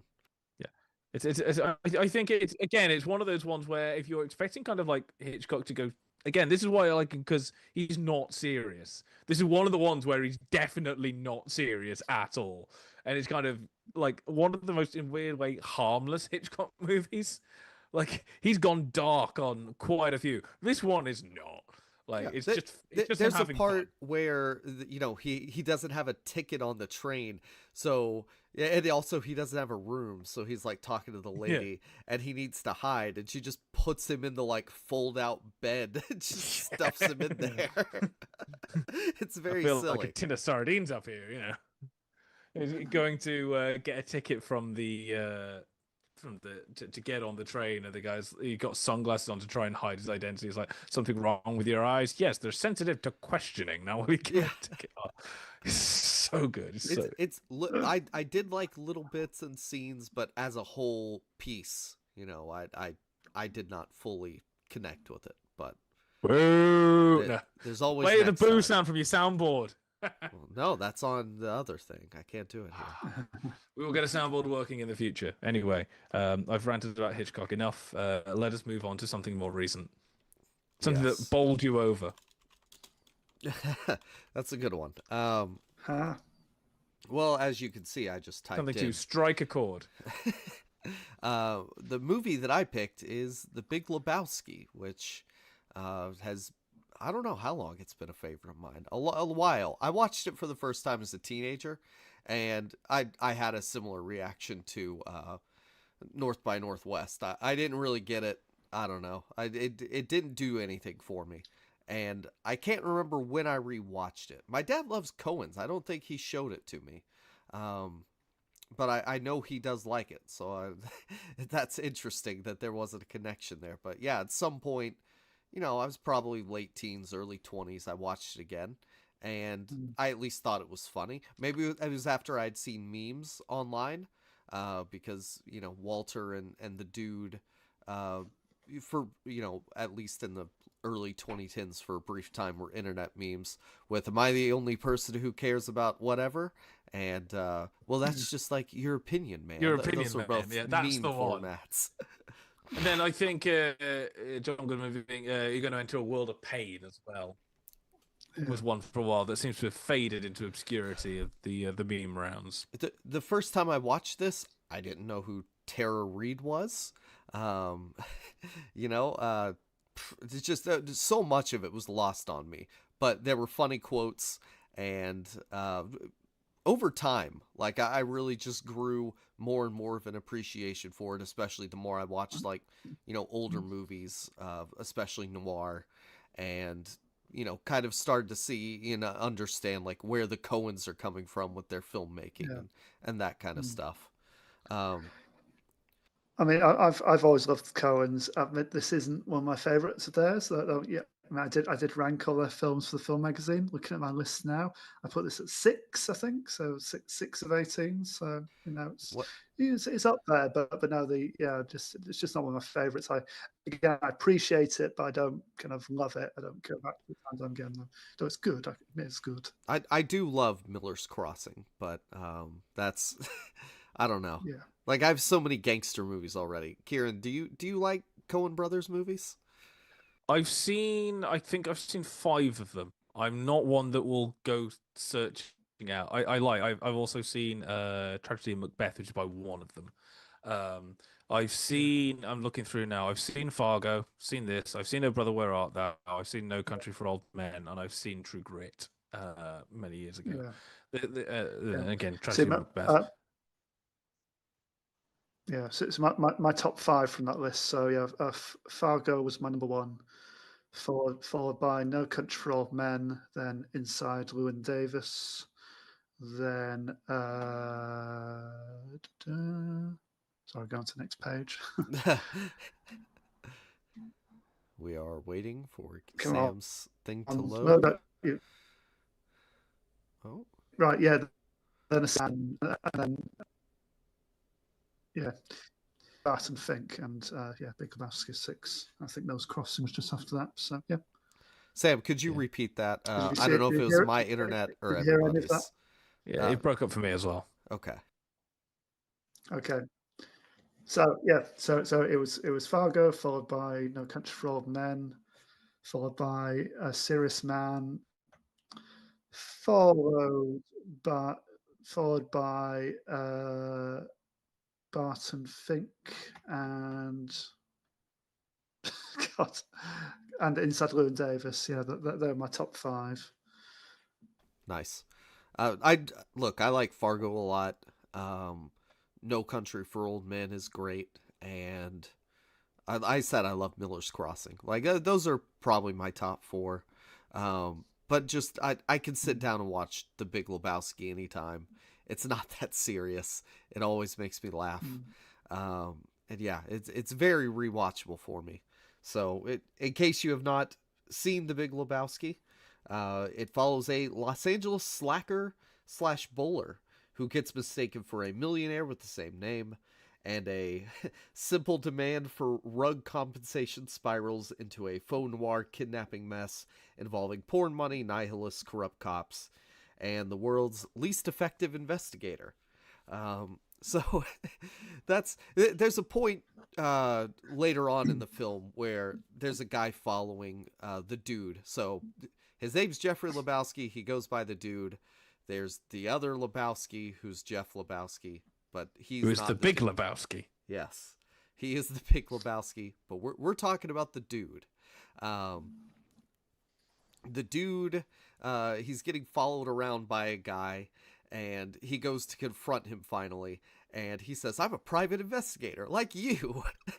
And so this guy who has been following him around thinks that the dude is a private dick, and he is not. He's just an alcoholic who smokes weed. course, a lot of this was inspired by The Big Sleep, from like the convoluted plot, to a lot of like the different directions it goes in, and obviously the LA kind of setting. Hence the big in the title.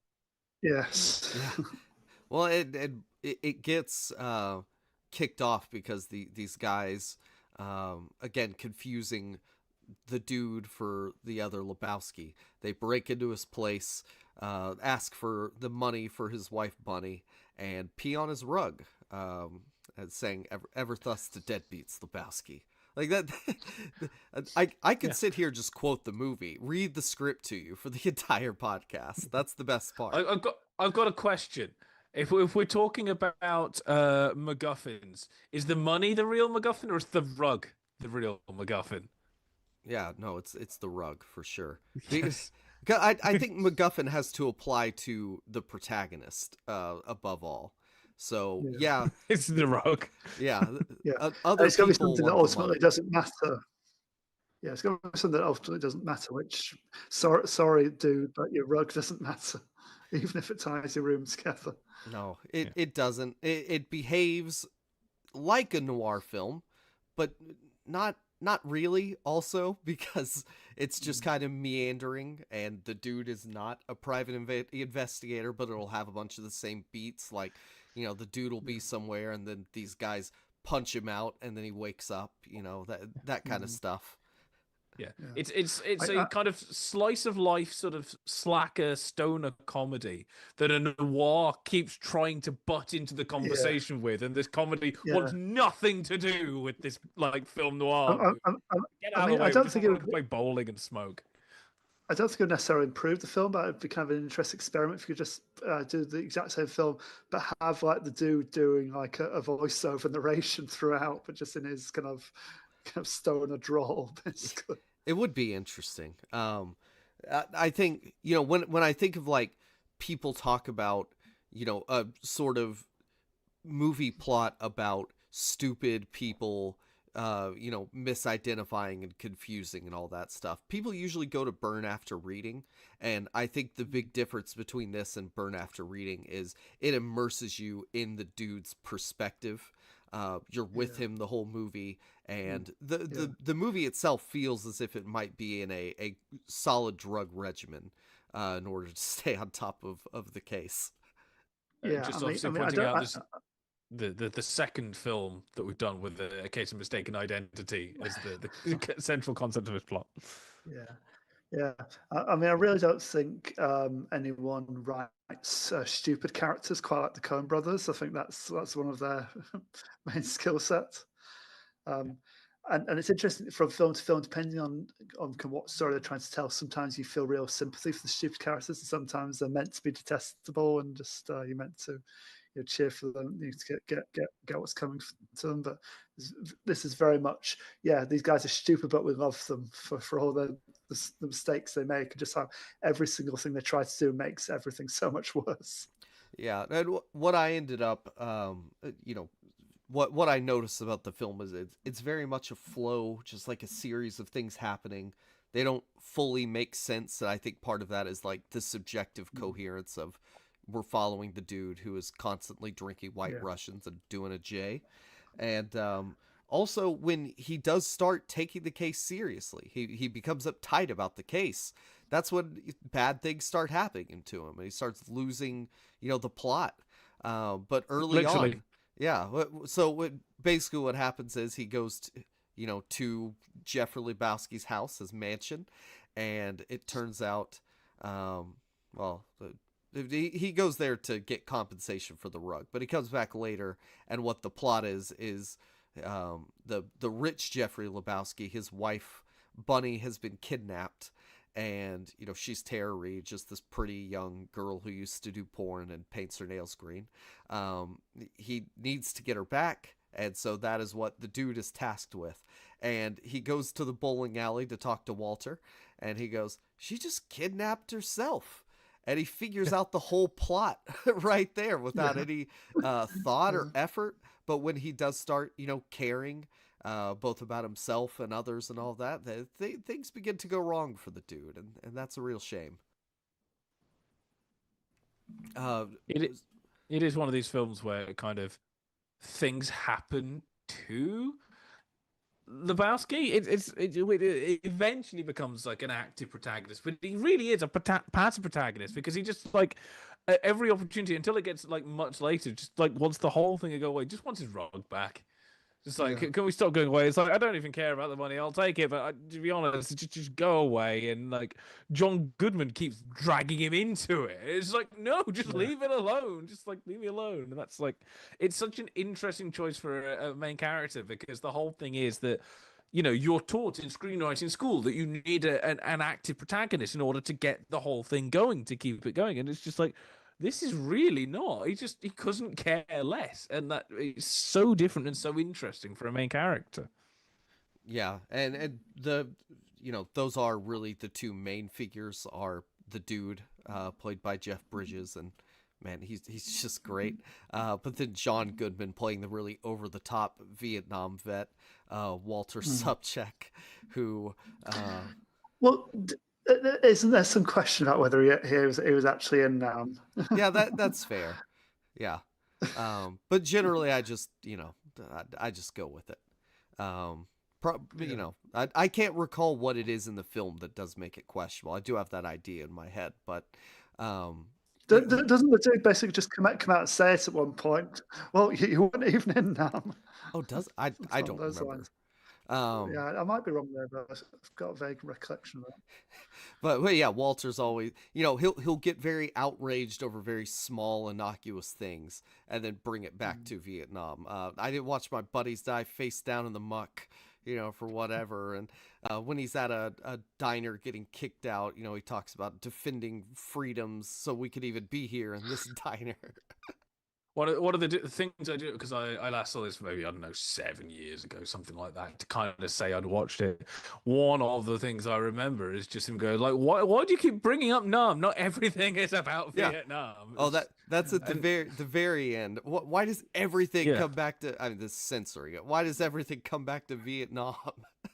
Yeah, it's just so beautifully. I love the fact that like the dude just like kind of low-key hates his best mate. He's just like, will you just shut up? You're an absolute moron. And it's like, dude, you are kind of a moron as well. Like it just, it's so ridiculously stupid, and that's kind of what makes it work. Well, I will say possibly best intro in kind of character introduction for Julianne Moore. That's one of the other things I remembered. It's like she comes just flying in, flicking paint at you. It's just like out of nowhere. Where the hell did you come from? I think what he says to Walter is, sooner or later you're gonna have to face the fact you're a moron. Yes.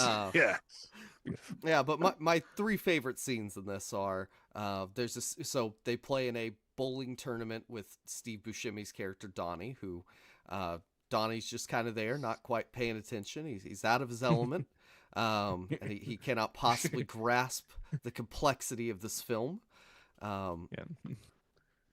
Constant, it's almost like a shut up Meg kind of thing. Just shut up, Donnie. Yeah. I'm the walrus. God, yeah, no, again, I could just sit here and quote this movie. I'm going to try not to. There's a scene where they're bowling, and, they're talking about, I can't quite remember where it falls, what they're discussing, but Walter has brought his ex-wife's dog to the bowling alley. He calls it a Pomeranian, but it's a Yorkie. He's watching it they're just having conversation, and he sees that Smokey has gone over the line. And so he yells at him about it. They get into a fight, and he pulls out a gun, saying, "Am I the only one who gives a crap about the rules?" As he cocks the gun. Mark it 0. All right. And poor Smokey, he was a conscientious objector, and he has to mark. He's 0. very fragile. He's very fragile.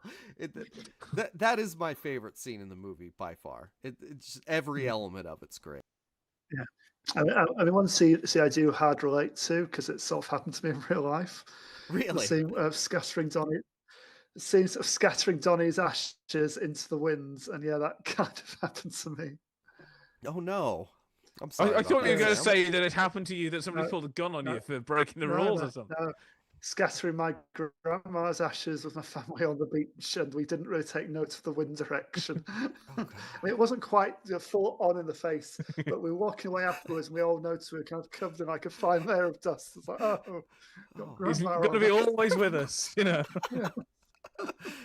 She's in my lungs now. With the following the rules thing, the weird thing is, like, I kind of appreciate John Goodman's side because I am an absolute stickler for rules in games. It's like, playing occasionally at work, the kids will kind of get out, we'll play Uno or something like that, or Monopoly, and occasionally they'll do something, and then I'll go, even if it's not my turn, oh, by the way, this is what you go, and they're like, shut up, I could have got an extra like $5 Monopoly out of this. It's like, those are the rules, man, you know. So I'm kind of there going, come on, you're over the line, give yourself a 0. Like, this is not Nom, this is Bull. There are rules. Yeah. It's like I kind of said it. It's like, yeah, the rules are there. Yeah, my next favorite scene is the so they have to go do a drop so they're going to exchange the money for Bunny, and so they're going to, you know, give the bad guys, the kidnappers, the money, and you know, it'll be simple as that. But no, the dude shows up with Walter, and Walter takes over. He has a ringer, which is a bag full of his dirty undies, and he has an Uzi. And so just every possible thing that could go wrong in the exchange goes wrong. He throws the dirty undies out of the car. The gun goes off. The car crashes, and the kidnappers are on motorbikes, and they get the ringer and drive off. And there's just great interactions between him and Walter throughout that whole bit. It has to be said, those two make the film. Yeah. Like, if those two didn't have such good chemistry, it wouldn't work. And it's a shame that you don't see Goodman in as much stuff, because I'd seen him in this, and then years later I see him for the first time again in 10 Cloverfield Lane, and I'm like, where do I know the guy from? And looking at it, that's where I know him from. It's just like 20 years later when he's put on. I mean, he was basically the Coen's guy in the 90s, wasn't he? Really, he was in most of the films, and then he's kind of stepped back a bit, you know, appearing the odd thing since. But he's not in enough these days. Yeah. God, yeah. That's the scene with the face the fact that you're a moron. And they also say, no funny stuff, is what the kidnappers tell them. And then my final favorite scene, it blends too. Sam's already touched on part of it, but there's a fight they have with the nihilists, who are the not kidnappers. At this point, everybody already knows that, everybody already knows they don't have Bunny, that she has not been kidnapped. And so they're negotiating down from all of the money to all of the money that you have on you. And so they start pulling out their wallets, and the dude's like, I got $5. Donnie has 18. And then Walter beats them all up with bowling balls in his fists. And sadly, Donnie dies of a heart attack. And then it goes into they go to the funeral home, where they contest paying the $180 for the receptacle that will hold his ashes. For an urn. And so they go to Ralph's, and they get a coffee, coffee can, and that's what they put his ashes in before doing his funeral over the cliffs. And then it blows all back on them. And I guess that's more of a sequence of scenes, but just those three in order for whatever. Yeah. They're amazing. You see, Jacob doesn't just have ranked movies. Within those movies, he has ranked his favorite scenes. Within those scenes, he will have ranked his favorite one-liners from those ranked favorite scenes in his ranked favorite movies. It's a whole spreadsheet or whatever. We can't show you here, but he does have it. Yeah. It's locked away in a safe. If I could continue to go on, somebody steal it, and then we can ransom it back from you. And he's gonna throw out a fake safe in exchange for it, like in Fast 5. There's a whole just an absurd plot that it follows, because the money's in the car, but they don't have the car, so they gotta find the car. But then they find the car, and then they can't find the money because the briefcase is gone. And Yeah, that's just every bit is a misstep and misinterpretation. And then also there's a lady who talks like, you know, an old-timey, lady. That's Julianne Moore. And she wants to be pregnant with the dude's baby. It's just it's all ridiculous and all over the place, in a good way. And of course, this was also shot by the great Roger Deakins. And you know, if you are familiar with Roger Deakins and some of his tropes, you're not going to really find them here. There's some usage of shadow because it is a noir film. Like Kieran, you mentioned the Julianne Moore scene. Yeah. It starts at the dude's shadow and feet before it kind of pulls out and up.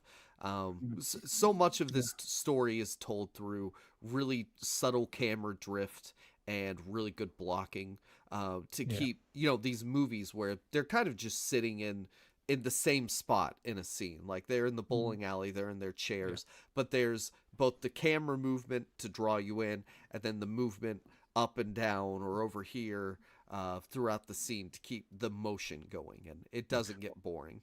Well, as I said before, Roger Deakins doesn't believe he has a style. And then every movie from about 2003 on, if he can get a silhouette in there, he will do. It's just every single.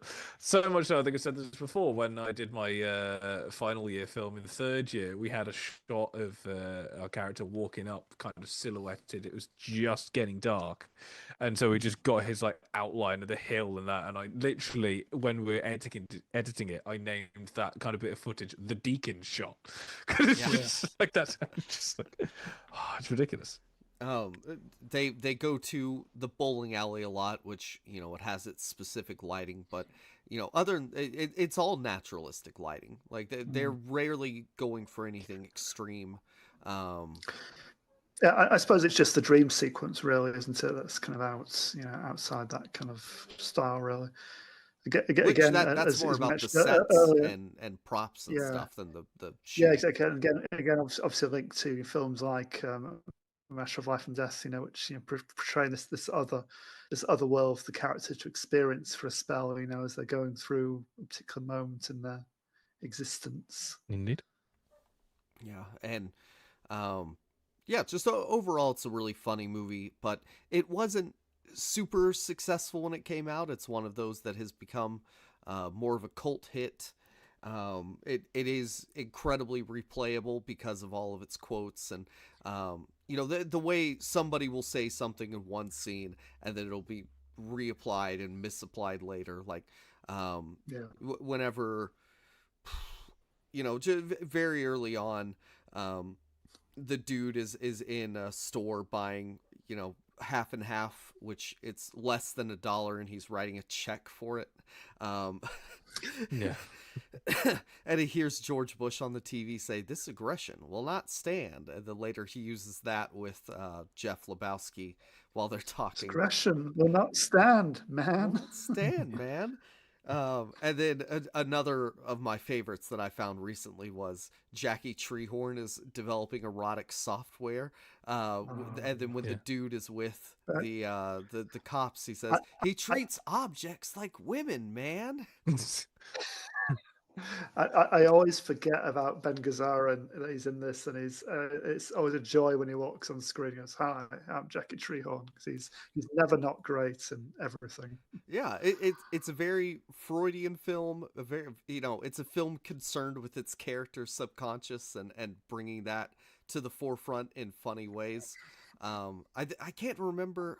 I had it where the dude copies. I will not. Maybe the Big Lebowski says, "I will not abide this," and then the dude, it just copies it and says, "The dude abides." And I will say, I watched this today, and then the credits rolled, and I'm like, "Where was he in this?" Because David Thewlis is in this. Yeah. He's never recognise him in 1,000 years. He's Julianne Moore's hanger-on, isn't he? Just kind of lolls across like an armchair, reading a paper and laughing. It's because he doesn't have the moustache, I think. Yeah. Because I just saw the credits, and I'm like, "What the hell, David Thewlis? Where the hell were you?" And then I literally just had to Google it to see what he looked like in the film. I would have recognized everything. It's like, nope. And you got Philip Seymour Hoffman in a very kind of low key but very funny role, as the Big Lebowski's assistant. He just kind of placates the dude, and he's just trying to keep him happy. I think it's actually one of his best roles. Yeah, because it's so just sort of unseeming in a way. It's not intense in any way. It's just kind of there, but he does it so beautifully. Yeah. There's a line that he delivers in the limo when the dude tells them, whatever he knows. And Brent goes, "That is important to us, dude." Just his delivery is so great. And he's so polite because after he's learned that he likes to be called dude, everything from then on just calls him dude. So he picks it up very quickly, and he's very quick to kind of charm and while away. It's such a good point. Paraphrasing, "I'll do something inappropriate for you for $1,000. Brant can watch, but he has to pay $100." How marvelous! Oh, oh man. Yeah, no. I'm just gonna go to a cash machine and this way, dude. And for Julianne Moore's friend, the part where it ends the scene, she picks up the phone to talk to someone, and they're both just laughing into the phone, and the dude is confused and leaves. It cracks me up. It's so funny. But yeah, it only made domestic about 18 to 19 million, worldwide about 47.4. But this is a film that lives off of reputation and rentals. And... I mean, it did start a religion, and how many films can say that? It's so true. Star Wars is probably the other one. If you're ever in a position where you want to marry your friends, become a dudist priest, then you can do that. You just have to abide. I don't know. My last bit is, guys, let's go bowling. Eventually, we'll all meet up, and at some point when we do, probably one of us is going to have to get married, me or Sam. Then, Jacob, you can come over to the UK, and part of the thing is we will go bowling. Amazing. Let's do that. And then we'll run away from people who have misidentified us as well. And then die, but not die. Not die. Yeah. Okay, I like that. Well, we've got this on recording. We can refer back to this later as evidence. This is an agreement. God, we're on record. This is a contract. Yes. Of these, I mean, I guess our individual favorites are our favorites, but what do we think collectively is the best of these three movies? Oh, we're all just going to say our own, aren't we? I was going to say there is a kind of Pirates Caribbean Pirate King going on. I would put A Matter of Life and Death, I think, is the best of the three. Yes. But... I would also put A Matter of Life and Death as the best. It doesn't matter what the hell I say now, Yeah, you can say North by Northwest. No, admittedly, I watched Matter of Life and Death and going, I cannot fault a single thing in this movie. So it's going to be at least on par with North by Northwest. So although North by Northwest is my favorite, we'll definitely do a full Powell and Pressburger episode at some point, and take off a few more of those because a few of them are well worth a watch. By the way, we'll do episodes on all of the directors that we've done at some point. Something confusing about them is there's also a Blu-ray company or DVD company now called Arrow. So Arrow's been around for ages. Yeah. Well, I mean, compared to 1946. And that partnership was the Archers rather than Arrow. Yeah. Yes, that always not the radio series. No, not the farming soap opera radio series. No. Yes. All right. Well, that's it for this episode. We'll be back next week. We're going to talk about Park Chan-wook or Chan-wook Park, or Director Park, whatever. Until then, guys. I do like the fact that the South Koreans always give director as an honorific. Yes. Director Bong. Director Bong. Director. Well, I think that's part of practicality because there's so many people with with the same names in Korea, so kind of it helps differentiate sometimes. but I do like it. So we'll be But talking about it's Director definitely my respect as well. Yeah. because he's got it's No Other Choice, I think it is, which comes out Friday, is it? I believe. Yes. Yes. With the the main bad guy from Squid Games is the lead. I can't remember his name, but it's him. Well, we'll be back then with that. Till then, guys, where can people find you? You can find me at SSP Thinks Film and at Second Cut Pod Substack, where I today posted a review of The Rip, the new Ben Affleck, Matt Damon cop movie on Netflix. It's fine. Watch it if you feel like it, but you're not going to miss out if you don't. And if you want to go back to Film Magazine and see all the stuff I wrote on Powell Pressburger over the years, then yeah, I did a few years ago. I did a Where to Start with Powell Pressburger. I did a Matter of Life and Death review, and I did a Black Narcissus review. So yeah, check all those out if you feel like it. Hopefully you don't find me anywhere. If you do, I am K Judgmental in the various places. I will have a review of 28 Years Later, The Bone Temple. Almost got it 28 Days Later, The Bone Temple. Coming up in the next few days. If you want more Hitchcock stuff, back on the Film Magazine, I have done reviews of North by Northwest, of Dial M for Murder, Psycho. I've ranked all the Hitchcock movies. I've broken down the trailer for Psycho. I've done a scene analysis for I've done loads of stuff Hitchcock, so go check out all that. And you can find me at Jacob Film Guy. I'm also on the Substack, and I'll just say go watch Coen Brothers movies. They are all really, really good. But I mean, maybe skip Blood Simple. You don't have to watch it, I would say. No offense. And definitely skip the Lead Killers remake, because that's just terrible. Yes. Yeah, go check out that episode though. We watched that. That's it. Thank you for listening, and goodbye. Adios. Goodbye.